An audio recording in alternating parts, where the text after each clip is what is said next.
Let's start by addressing the obvious. Red one is what happens when Hollywood sites run boardroom and collectively ask, what we made Christmas feel like the MCU, and boy, they'd run with that idea. This is not your traditional holiday flick with a feel-good message. The cozy places and heat-raving place family moments. No, this is Santa's own story. It's literally played by none other than J.K. Simmons. Yes, Whiplash and Spider-Man actor decided to swap his menacing charm for steps and slides jet planes. It's like someone told him, forget spreading the cheer, start spreading the fear. This promised the busier but not intrally unappealing. Santa is not just Santa, he's mission leader, what feel like the cover Christmas task for the Avengers, and but make this festive. His right hand man, Dwayne The Rock Johnson, of course, because when you think the Elvis, you naturally think of the towering muscle-bound,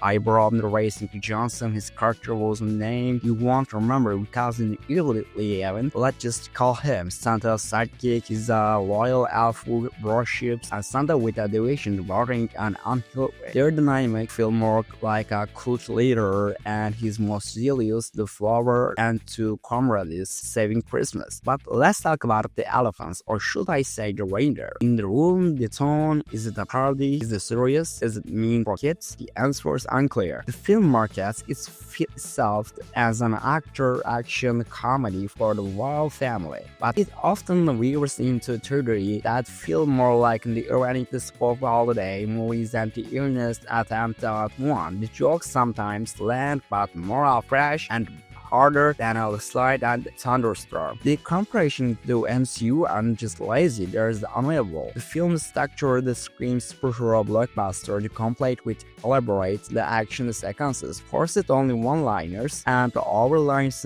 on CGI Santa reminded as a jacket action hero even has a high-tech in the slide that feels like something Tony Stark might have debuted during that drunken holiday party. There's the even line where characters someone has a level for not lesser. A price do so absurd is almost feel like a meme. And let's not forget villains, shifting the witches and the crypto bros. Yes, you heard that right. At one point, crypto obsessed antagonist gets possessed by the witches and leading the Hillary's over the top skin university screaming nonsense. It's the absurd way that only film like a red one is managed. Chris Evans plays Jack O'Malley, and dark web hacker forces to team up with Rock's off Chatter character. And Jack is supposed to be the hero of the film, but as one critic the aptly put it, the means movie has the huge size, and Evans does his best to bring the charm, the humor, the role. But this character feels undercooked, as if he was in the afterthought in a film that more interested in flexing its action sequences than developing meaningful relationship. There the Christmas is fine, not great, not terrible, just fine. There's a scene where they fight off CGI snowman with ridiculously and oversized butts, and while it may not be funny, it just leaves you wondering what thought a snowman ass was the jokes movies needed. Let's give credit where is the due. J.K. Simmons gives its all, and his version of Santa is your average cooking munching ing jolly old man. He's gruff, his thought, and he's apparently been hitting the North Pole gym like his life depends on it. But this interpretation of Santa feels more like a parody than a realization. It's hard to take him seriously when his character main streets, lifting lights and punching bad guys. There's one scene where Santa does mal meet and create a traditional red suit, and for brief the moment you think film meet embrace some holiday the sentimental way. But no, that skin is over as quickly as it begins, and we're back in the Santa being the badass the action star. Visually, the film is mixed back, and the colors are bright and festive as you expect from a Christmas movie, but the overall looks lines heavily but into Marvel-esque way. Slick, polishes, and often the socialist. And the action sequence are loud and chaotic with CGI that ranges from the design to the locally bad. There is the one scheme where the rocking character jumps the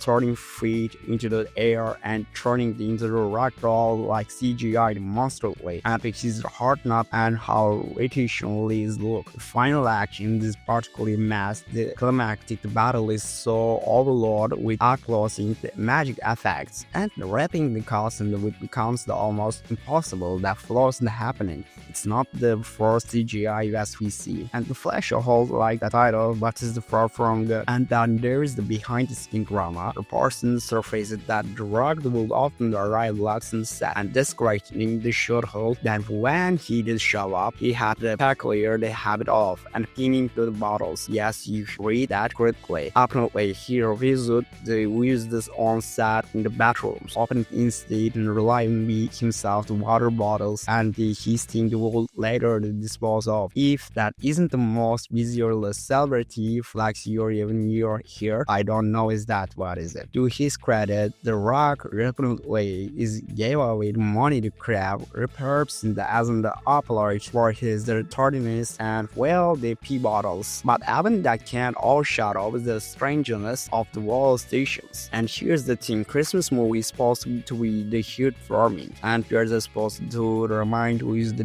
joy and love and magic of the holiday season. Ratman tries to do that. What is the obsession with being too cool and badass that undermines the very essence to making Christmas movie special? Santa is not Julie. He is a grumpy action hero. The story isn't about spreading the cheer, isn't about the saviors saving the North Pole from the terrorists. It's if the filmmakers were afraid to fairly embrace the holiday spirit, optioning the instead and the spectacle over the substance. Ratman is mass, but isn't the entertaining mass. It's the kind of the movie watch you with a group of the friend, not because it's good, because it's so ridiculous that you can't help the laugh at it. The performances are fine, the visuals are designed, and the story is it's something. If you're looking at a traditional Christmas movie, this isn't it. But if you want to turn off your brain, want to watch Dwayne Johnson punches the way thought on holiday, Red One, this might just be a movie for you. So what do you think, Verdict? Is